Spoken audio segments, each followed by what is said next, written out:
Hello friends, welcome to my channel. आज आम discuss करवा जीके रो पार्ट 2। आगर आम पार्ट 1 अपलोड कर सारी।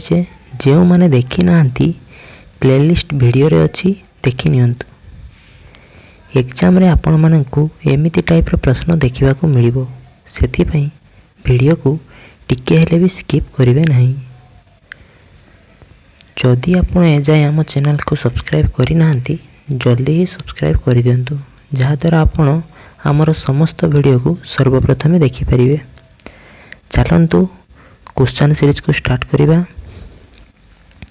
एटा सेट 2 रो क्वेश्चन अटे, जहाँकि आपणकर सिलेक्टेड क्वेश्चन मध्य अटे। देखंतु एक नंबर रे कही अछि ओडिसा रे केबे नौंक दुर्भिक्ष पड़िथिला। ए 1866, बी 1862, सी 1867, डी 1868। ओडिसा रे 1866 रे नौंक दुर्भिक्ष पड़िथिला, तेणु आपणकर ऑप्शन ए करेक्ट अटे। देखंतु 2 नंबर क्वेश्चन ने कही अछि इंग्रेज माने केबे ओडिसा को अधिकार कले। ए 1801, बी 1802, सी 1803, डी 1804। इंग्रेज माने 1803 मसीह ओडिशा को अधिकार कले, तेणु आपणकर ऑप्शन सी ठीक अटे।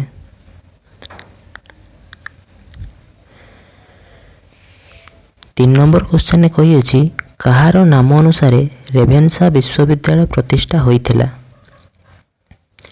ए Wellesley, B Cornwallis, C T Ravenshaw, D Clive.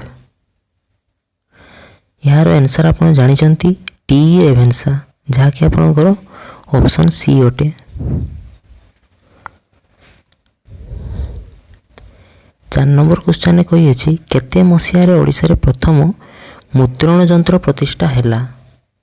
ए 1835, बी 1837, सी 1840, डी 1841। 1837 मसीह ओडिसा रे प्रथम मुद्रण यंत्र प्रतिष्ठा होइतिला, तेणु आपनका ऑप्शन बी करेक्ट अटे। चलंतु 5 नंबर क्वेश्चन को जिबा। केउं विवाद ओडिया मानक मध्य जातीयतावाद सृष्टि करिवारे सहायक होइतिला। ए भाषा, बी एकता, सी अखंडता, डी आंचलिकता।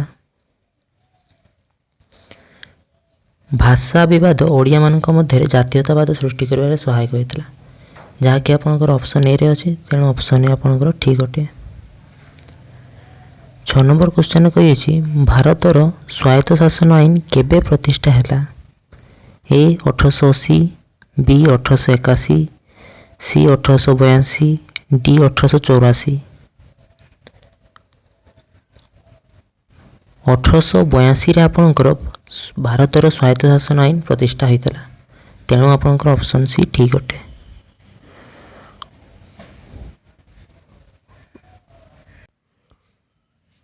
सात नंबर रे कही अछि ओडिशार प्रथम मुद्रण यंत्र नाम कौन थिला। A Puri mission press, B Cuttack mission press, C Baleshwar mission press, D Balangir mission press. ओडिशार प्रथम मुद्रण यंत्र नाम थिला कटक मिशन प्रेस, जहाँकि आपनकर ऑप्शन बी रे अछि, तेणु यह ठीक अटे।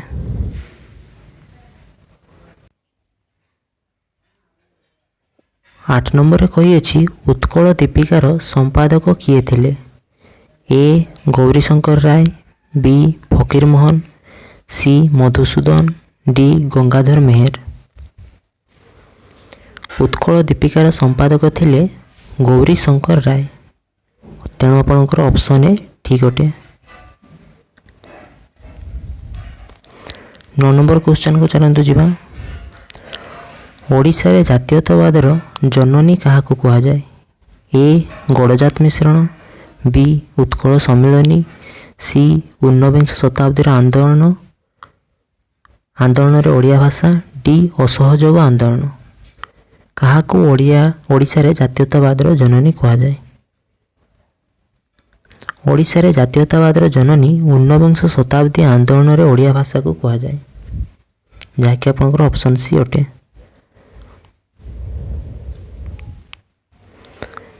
10 ନମ୍ବର କହିଅଛି ଓଡ଼ିଶାରେ ଶେଷ ହିନ୍ଦୁ ରାଜା କିଏ ଥିଲେ?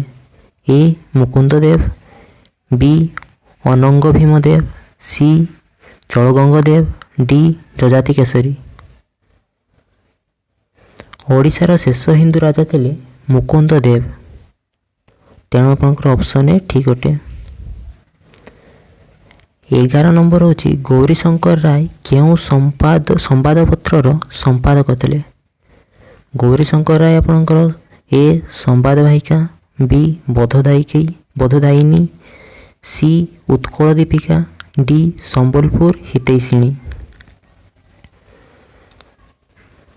ଗୌରୀଶଙ୍କର ରାୟ ଉତ୍କଳ ଦୀପିକା ସମ୍ବାଦପତ୍ରର ସମ୍ପାଦକ ଥିଲେ, ତେଣୁ ଆପଣଙ୍କର ଅପସନ୍ ସି ଠିକ୍ ଅଟେ। କେବେ ରସୁଲକଣ୍ଡାଠାରେ ସଭା କରାଯାଇ ସମସ୍ତ ଓଡ଼ିଆଙ୍କୁ ଏକତ୍ର ହେବା ପାଇଁ ଆହ୍ୱାନ ଦିଆଯାଇଥିଲା? ଏ 1875 ଅଗଷ୍ଟ, ବି 1870 September, C 1906 April, D 1918 November. 1870 ସେପ୍ଟେମ୍ବରରେ ରସୁଲକଣ୍ଡାଠାରେ ସଭା କରାଯାଇ ସମସ୍ତ ଓଡ଼ିଆଙ୍କୁ ଏକତ୍ର ହେବା ପାଇଁ ଆହ୍ୱାନ ଦିଆଯାଇଥିଲା। ଅପସନ୍ ସି ଆପଣଙ୍କର ଠିକ୍ ଅଟେ। 13 ନମ୍ବର କହିଅଛି କେଉଁ ଧର୍ମଗୁଡ଼ିକ ବିରୋଧରେ ମହିମା ଧର୍ମ ଏକ ସଂସ୍କାରଧର୍ମୀ ଧର୍ମ ରୂପେ ପ୍ରକାଶ ଲାଭ କରିଥିଲା? ଏ ଇସଲାମ ଧର୍ମ, ଖ୍ରୀଷ୍ଟ ଧର୍ମ, ବି ବୌଦ୍ଧ ଧର୍ମ, ଜୈନ ଧର୍ମ, ସି ହିନ୍ଦୁ ଧର୍ମ, ଶିଖ ଧର୍ମ, ଡି ଖ୍ରୀଷ୍ଟ ଧର୍ମ, ବ୍ରାହ୍ମ ଧର୍ମ। ଖ୍ରୀଷ୍ଟ ଧର୍ମ, ବ୍ରାହ୍ମ ଧର୍ମ ଗୁଡ଼ିକ ବିରୋଧରେ ମହିମା ଧର୍ମ ଏକ ସଂସ୍କାରଧର୍ମୀ ଧର୍ମ ରୂପେ ପ୍ରକାଶ ଲାଭ କରିଥିଲା। ଅପସନ୍ ଡି ଆପଣଙ୍କର ଠିକ୍ ଅଟେ। 14 ନମ୍ବର କେବେ କଟକରେ ଏକ ହିତକାରୀ ଦାତବ୍ୟ ବିଦ୍ୟାଳୟ ପ୍ରତିଷ୍ଠା ହୋଇଥିଲା? ଏ 1803, ବି 1823, ସି 1841, ଡି 1854। 1823 ମସିହାରେ କଟକରେ ଏକ ହିତକାରୀ ଦାତବ୍ୟ ବିଦ୍ୟାଳୟ ପ୍ରତିଷ୍ଠା ହୋଇଥିଲା। ଅପସନ୍ ବି ଆପଣଙ୍କର ଠିକ୍ ଅଟେ। 15 ନମ୍ବର କିଏ ବୋଧଦାୟିନୀର ସମ୍ପାଦକ ଥିଲେ? ଏ ଫକୀରମୋହନ ସେନାପତି, ବି ରାଧାନାଥ ରାୟ, ସି ଗୌରୀଶଙ୍କର ରାୟ, ଡି ନୀଳମଣି ବିଦ୍ୟାରତ୍ନ। ଫକୀରମୋହନ ସେନାପତି ଆପଣଙ୍କର ବୋଧଦାୟିନୀର ସମ୍ପାଦକ ଥିଲେ। ଅପସନ୍ ଏ ଆପଣଙ୍କର ଠିକ୍ ଅଟେ।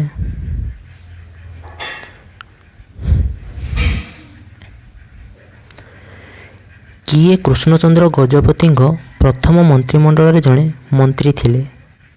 ଏ ଅବଦୋଷ ଶୋଭନ ଖାଁ, ବି ଲତିଫୁର ରେହମାନ, ସି ଗଦାବରୀଶ ମିଶ୍ର, ଡି ନିତ୍ୟାନନ୍ଦ କାନୁନଗୋ।